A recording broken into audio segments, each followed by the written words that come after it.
Assalamualaikum warahmatullahi wabarakatuh.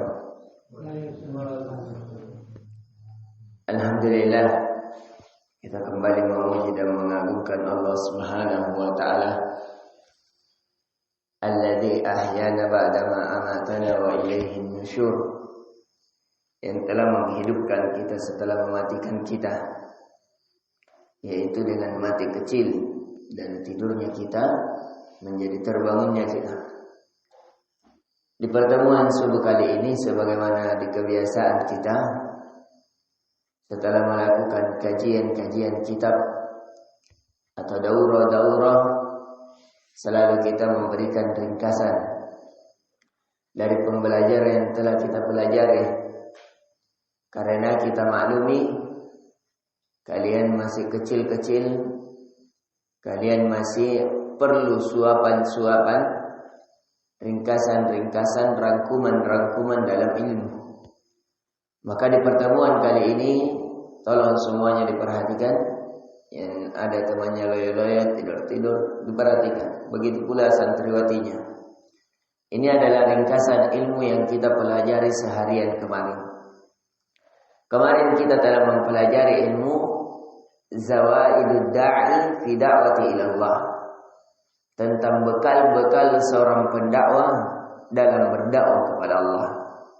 Jadi yang paling utama seorang dai, dia mengajak kepada Allah, bukan kepada dirinya, bukan kepada karena dia sekampung dengannya, bukan karena golongannya, dan bukan karena hal-hal yang lain. Intinya dia berdakwah untuk manusia, dari kemanusiaan untuk Allah Azza wa Jalla, untuk lebih dekat kepada Allah, untuk lebih cinta kepada Allah, untuk lebih mengagungkan Allah Azza wa Jalla. Itu inti dari dakwah.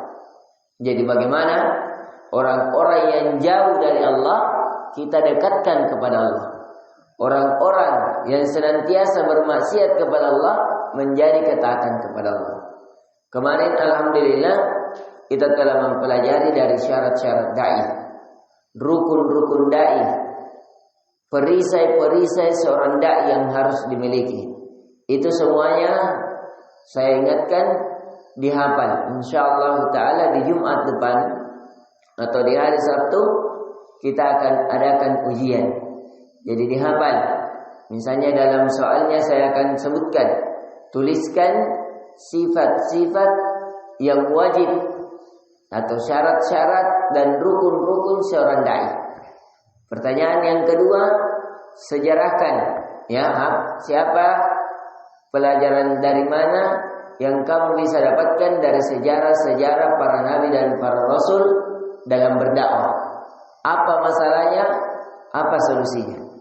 Itu yang kalian harus bisa jelaskan. Sebagaimana yang telah kita jelaskan kemarin, sudah ada sejarah-sejarah bagaimana Nabi Yunus alaihi salam ya kurang bersabar dalam melayani kaumnya.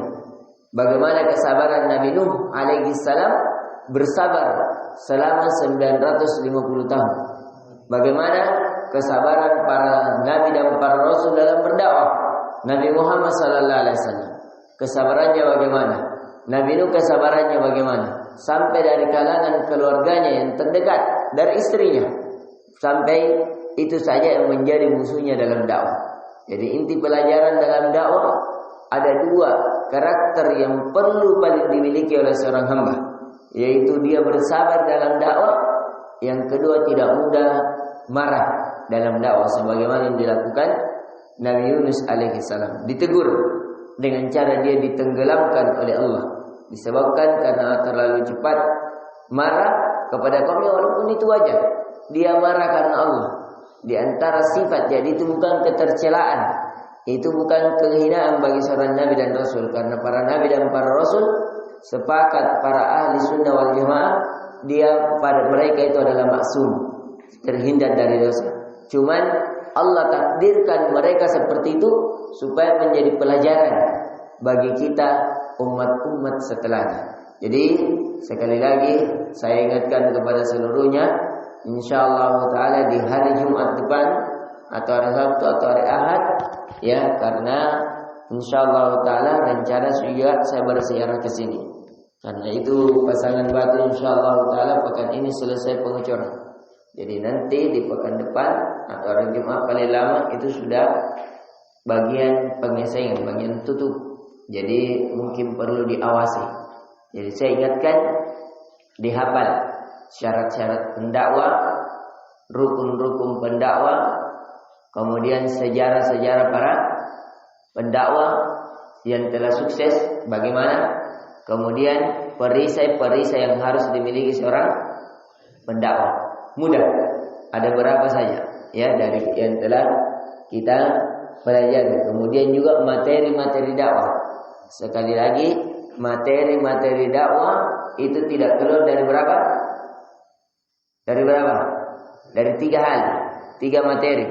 Hanya materinya seputar tentang iman, kemudian seputar tentang Islam, seputar tentang ihsan. Seputar tentang iman, materi yang bermasalah akidah. Tambah cinta kepada Allah, rindu kepada Allah, bertakwa kepada Allah, tawakal kepada Allah. Intinya ada 79 cabang. Kitabnya telah dinukil. Bayangkan sampai puluhan jilid. Ya, Imam Al-Baihaqi menulisnya dalam kitab Syu'ubul Iman. Syu'ubul Iman mengambil dari hadis Nabi sallallahu alaihi wasallam bahwasanya iman itu bid'ah wa sab'una syu'bah. Dia 73 sampai 79 cabang. Itu sampai para ulama menjelaskan. Misalnya tentang beriman kepada Allah. Beriman kepada Allah ada namanya kitab tauhid. Kitab tauhid banyak. Ada yang 1 jilid cuma 500 lembar, ada 2 jilid, 3 jilid dan seterusnya. Nanti iman kepada hari akhir ada pembahasan lagi. Ada yang menceritakan secara pendek, pertengahan dan panjang dan seterusnya. Ini permasalahannya ini. Kemudian yang kedua tentang Islam. Tentang Islam itu banyak. Islam diantara ucapan bagaimana menyebarkan salam. Islam diantara perintah dalam bentuk tindakan, solat lagi mau diperinci, puasa, haji, umrah. Ini kalau digabungkan ini semua kitabnya sangat banyak, penjelasannya sangat luas. Maka dari itu permasalahannya. Dan seluruh kebaikan-kebaikan itu adalah Islam. Pelakunya dikatakan Muslim. Seluruh amalan-amalan keselamatan, seluruh amalan-amalan kebaikan dalam lisan, anggota badan, hati, itu semuanya adalah amalan-amalan yang diajarkan Islam. Pelakunya sekali lagi dikatakan seorang yang Muslim. Maka dari itu perlu diperhatikan ini amalan yang luas. Adapun masalah ihsan itu masalah akhlak. Ihsan, kebaikan adalah masalah akhlak yang berhubungan dengan akhlak. Jadi iman masalah akidah, ya, iman masalah akidah, Islam masalah suatu amalan, ihsan adalah tindakannya. Tapi banyak juga biasa mendefinisikan para ulama, Islam adalah amalan seorang hamba kepada Tuhannya, kebaikan seorang hamba kepada Tuhannya, sedangkan ihsan kebaikan seorang hamba kepada makhluknya. Biasa para ulama membagi seperti itu. Adapun Islam adalah amalan-amalan seorang hamba kepada Tuhannya, sedangkan ihsan adalah amalan-amalan kebaikan seorang hamba kepada makhluk-makhluk yang lainnya. Maka dari itu ihsan diantara juga ada yang memaknai tidak sama. Ihsan juga sebagaimana hadis Nabi, yaitu anta'budallaha ka'annaka tarahu. Berarti di sini berhubungan dengan kepada Allah, ibadah kepada Allah. Fa in lam takun tarahu fa innahu yarak. Dan ini pendapat yang lebih benarnya adalah menggabungkan. Ihsan adalah segala kebaikan baik kepada diri kita, kepada Allah dan kepada selain Allah.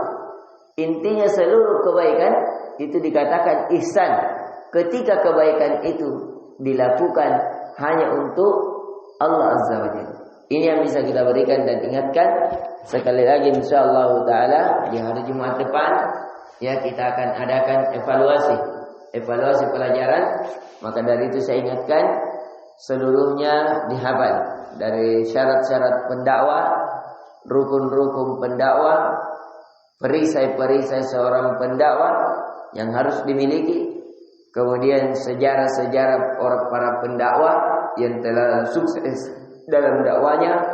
Kemudian sifat-sifat yang wajib harus dimiliki oleh seorang pendakwah. Sifat, sekali lagi, seluruh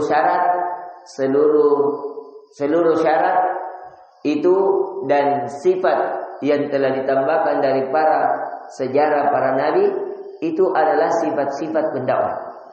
Jadi ditulis seluruh syaratnya ada 4, ditambah 2 sifat tambahan, punya memiliki kesabaran yang kuat, kemudian sifat tidak mudah marah, itu tambahkan, itu bisa menjadi sifat-sifat seorang pendakwah. Jadi sudah 6, ditambah lagi yang keyakinannya kepada Allah, ya, yang telah kita tuliskan sebelumnya ada 5. Jadi 6 tambah 5 ada 11. Jadi ada 11 sifat yang harus dimiliki seorang pendakwah, itu ditulis. Jadi jadikan sifat, insyaallah taala di hari Jumat depan atau di hari Sabtu atau di hari Jumat atau ada kesempatan, insyaallah taala kita akan evaluasi. Sekali lagi tolong dihafal dari pelajaran yang telah kita pelajari. Sekali lagi tolong dihafal untuk pelajaran yang telah kita pelajari. Hari ini hari libur, insyaallah taala kami ingatkan kepada seluruhnya, jangan ada yang pulang kemudian tidak kembali lagi sampai Ramadan. Itu sesuatu